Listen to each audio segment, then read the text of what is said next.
आज हम सर्वसमीका a plus b whole cube की सहायता से एक द्विपद के घन का प्रसारित रूप लिखना सीखेंगे।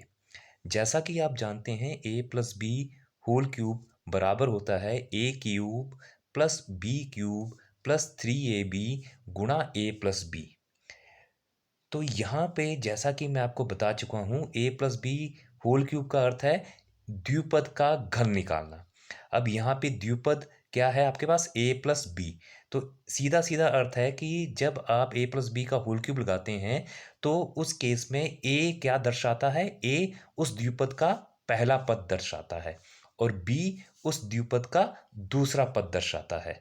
तो जब मुझे a प्लस बी के होल क्यूब की सहायता से x प्लस 2y का क्यूब निकालना है तो हम यहाँ साफ साफ देख रहे हैं कि हमें एक द्विपद का क्यूब निकालना है। तो ये जो द्विपद है ये किस रूप में है, a प्लस बी का होल क्यूब। तो जैसा कि मैंने आपको बताया a का मतलब है उस द्विपद का पहला पद, तो उस द्विपद का पहला पद आपके पास है x, इसलिए जहां जहां आपके पास फॉर्मूले में a आएगा वहां आप लिखेंगे x। इसी तरह b का अर्थ है उस द्विपद का दूसरा पद, तो इस द्विपद का दूसरा पद आपके पास है 2y।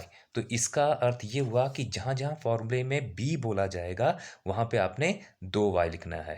तो अब जब हम इसका प्रसारित रूप लिखने जाएंगे तो हमें पता है कि a plus b whole cube होता है a cube plus b cube plus 3ab गुणा a प्लस बी। तो अब मैं इस प्रसारित रूप की मदद से इस दिए गए द्विपद के घन का प्रसारित रूप लिखूंगा। तो सबसे पहले हमें लिखना है a का क्यूब, तो a का अर्थ हमने क्या बोला x, तो यहाँ पे आ जाएगा x का क्यूब प्लस b का क्यूब, तो b हमारे पास क्या है यानी दूसरा पद वो है 2y, तो ये 2y का क्यूब, फिर प्लस 3ab।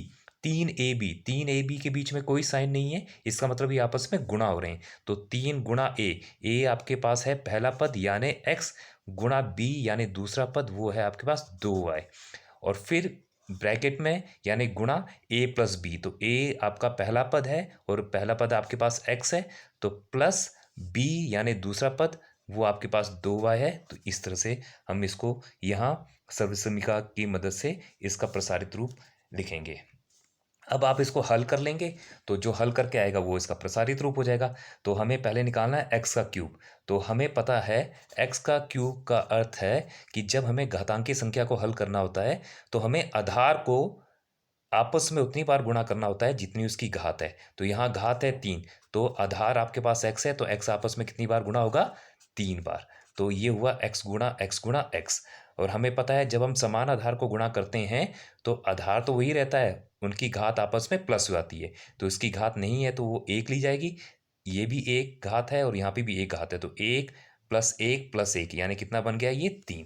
तो इसका अर्थ हुआ x का क्यूब हुआ आपके पास x क्यूब। तो यहाँ पे आपके पास आ जाएगा एक्स क्यूब प्लस, अब आपने 2y का घन निकालना है तो यहाँ पे पहले आप 2 का घन निकालेंगे। तो 2 का घन निकालना है यानी कि 2 का क्यूब निकालना है तो 2 को फिर से कितनी बार गुणा करना है, 3 बार। तो 2 गुणा 2 गुणा 2, तो ये आपके पास क्या आ जाएगा, 2 दूने 4, 4 दूने 8। तो ये आपके पास 2 का घन तो आपके पास 8 आ गया। अब आपने y का घन यानी y का क्यूब निकालना है, तो y का क्यूब जैसे आपके पास x का क्यूब x क्यूब आया था उसी तरह y का क्यूब y क्यूब आएगा। अब अगला साइन आपके पास प्लस है। अब इन तीनों संख्याओं को आपस में गुणा करना है, तो पहले हम संख्याओं को गुणा करेंगे यानी अंकों को, तो 3 और 2 गुणा करके आपके पास 6 आ जाएगा। अब हम चर लेंगे तो यहाँ पे चर गुणा करने के लिए एक x है और एक y, तो यहाँ पे आपके पास आ गया 6xy और ब्रैकेट में आपके पास रह गया x प्लस 2y। अब आप ब्रैकेट को हल कर लेंगे, तो ब्रैकेट को हल करने के लिए हम जो ब्रैकेट के अंदर वाले पद हैं उनको ब्रैकेट के बाहर वाले पद से बारी बारी गुणा करेंगे। तो सबसे पहले आपके पास एक्स क्यूब है तो ये तो जैसा है वैसे ही रहेगा, दूसरा 8y का क्यूब है। अब हम ब्रैकेट को हल करेंगे तो ब्रैकेट के अंदर द्विपद है तो इन द्विपद के दोनों पदों को ब्रैकेट के बाहर वाले पद से गुणा करना है। तो ब्रैकेट के बाहर आपके पास 6xy है, तो 6xy पहले x से गुणा होगा। तो जब आप से 6xy को x से गुणा करेंगे तो पहले हम साइन को गुणा करेंगे, और साइन को गुणा करती बार जो साइन हम इन पदों के बोलते हैं वही लिखते हैं।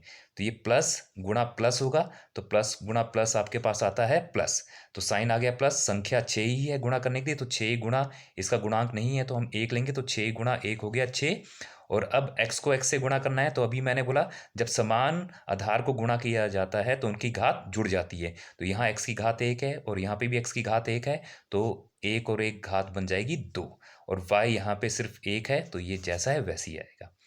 तो अब जब आपने 6xy को x से गुणा कर दिया, अब 6xy को आप 2y से गुणा करेंगे, तो फिर पहले साइन गुणा करेंगे, प्लस प्लस प्लस। जब आप साइन को गुणा करते हैं तो जो साइन बोलते हैं वही लिखते हैं, तो प्लस गुणा प्लस, प्लस आया आपके पास। अब 6 को आपने अंकों को गुणा करना है, तो 6 को 2 से गुणा किया, 6 दूने 12। अब आप चर गुणा करेंगे तो x, यहाँ पे कोई x गुणा करने के लिए नहीं है, तो ये जैसा है वैसे ही रहेगा। और अब आप y को y से गुणा करेंगे, तो सेम आधार को गुणा कर रहे हैं तो घात इनकी प्लस हो जाएगी। तो आधार आपका y है, तो यहाँ घात y की 1 है और यहाँ पे भी 1 है, तो 1 और 1 प्लस करके आपके पास बन जाएगी 2।